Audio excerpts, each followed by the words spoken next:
بسم اللہ الرحمن الرحیم۔ السلام علیکم ناظرین، آج ہم بات کریں گے یہ میرے رب کا فیصلہ ہے، بنی اسرائیل کے ایک عبادت گزار کا واقعہ جو بہت خوش قسمت تھا۔ ناظرین، بنی اسرائیل میں ایک عبادت گزار تھا، اس نے پہاڑ کی کھو میں اپنا مسکن بنا رکھا تھا۔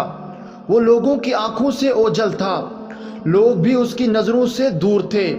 اس کے قریب پانی کا ایک چشمہ تھا جس سے وہ وضو کرتا، اپنی تشنگی دور کرتا اور نباتات سے اپنی غذا حاصل کرتا تھا۔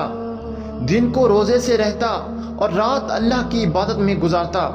اس کا ہر پل اور ہر لمحہ اطاعت و بندگی کی نظر ہوتا تھا، چنانچہ سعادت و کامرانی کے آثار اس کے چہرے سے نمایاں تھے۔ حضرت موسیٰ علیہ السلام اس کو عبادت گزار کی خبر آئی تو آپ ایک دن اس کے پاس پہنچے، لیکن اسے نماز اور ذکر اذکار میں مشغول دیکھ کر واپس چلے گئے۔ پھر رات کو اس کے پاس گئے تو اسے عزیز و غفار رب العالمین کے دربار میں سرگوشی و مناجات میں مگن پایا۔ موسیٰ علیہ السلام نے اسے سلام کیا اور فرمایا، جناب والا، اپنے آپ پر نرمی کیجیے۔ عبادت گزار، اے اللہ کے نبی، مجھے خدشہ ہے مبادا اچانک غفلت میں انتقال کر جاؤں اور اپنے پروردگار کے حضور مجھ سے کوئی کوتاہی ہو جائے۔ موسیٰ علیہ السلام، کہ آپ کو کوئی حاجت ہے؟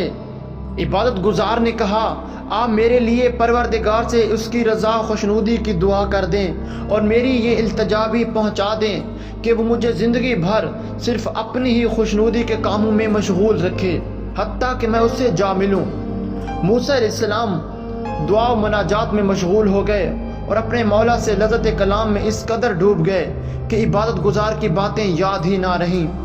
اللہ تعالیٰ نے موسیٰ علیہ السلام سے پوچھا، آپ سے میرے عبادت گزار بندے نے کیا کہا تھا؟ موسیٰ علیہ السلام نے عرض کیا، میرے پروردگار، تو ہی زیادہ جانتا ہے، اس نے تیری رضا و خوشنودی طلب کی ہے اور یہ درخواست بھی کی ہے کہ اس کی زندگی تیری ہی یاد میں گزرے حتیٰ کہ وہ تیرے دربار میں حاضر ہو جائے۔ اللہ تعالیٰ نے موسیٰ علیہ السلام سے فرمایا، اس عبادت گزار کے پاس جائیے اور کہیے کہ رات دن جتنی عبادت چاہے کر لے، لیکن ہے وہ برحال جہنمی، کیونکہ میرے صحیفے میں اس کا نام گناہ گاروں کی فہرست میں درج ہے۔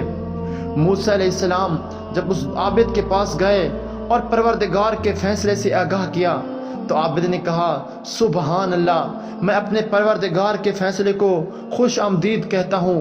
ہر چیز میرے پروردگار کے فیصلے کے مطابق رواں دواں ہے، اس کے حکم کو کوئی ٹال نہیں سکتا اور اس کے فیصلے کو کوئی روک نہیں سکتا۔ یہ کہہ کر وہ عبادت گزار زور زور سے گریہ وزاری کرنے لگا۔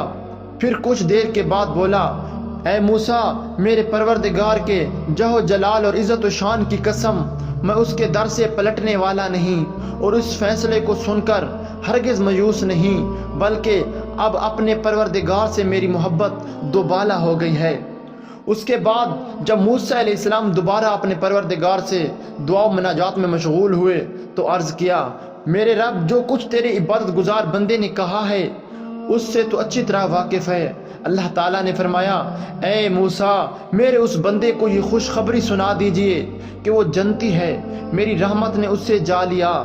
اس سے یہ بھی بتا دیجئے کہ اس نے میرا یہ خوش کن فیصلہ اپنے صبر و رضا کے عوض حاصل کیا ہے، کیونکہ میرا سابقہ کڑوا فیصلہ سن کر بھی وہ چین باجبین نہ ہوا تھا۔ اگر وہ آسمان و زمین بھر گناہ بھی ساتھ لائے تب بھی میں اسے بخش دوں گا، میں کریم اور غفار ہوں۔ جب حضرت موسیٰ علیہ السلام نے یہ خوشخبری اس عبادت گزار کو سنائی تو وہ سجدے میں گر گیا، پروردگار کی حمد و ثنا کرنے لگا اور زبان حلال سے کہنے لگا، سب کے دل میں ہے جگہ میری جو تو راضی ہوا، مجھ پہ گویا ایک زمانہ مہربان ہو جائے گا۔ پھر اس طویل سجدے ہی میں اس نے اپنی جان افرین کے حوالے کر دی۔ ناظرین، یہ تھا بنی اسرائیل کے ایک عبادت گزار عابد کا واقعہ۔ امید کرتا ہوں آپ نے اس سے بہت کچھ سیکھا ہوگا۔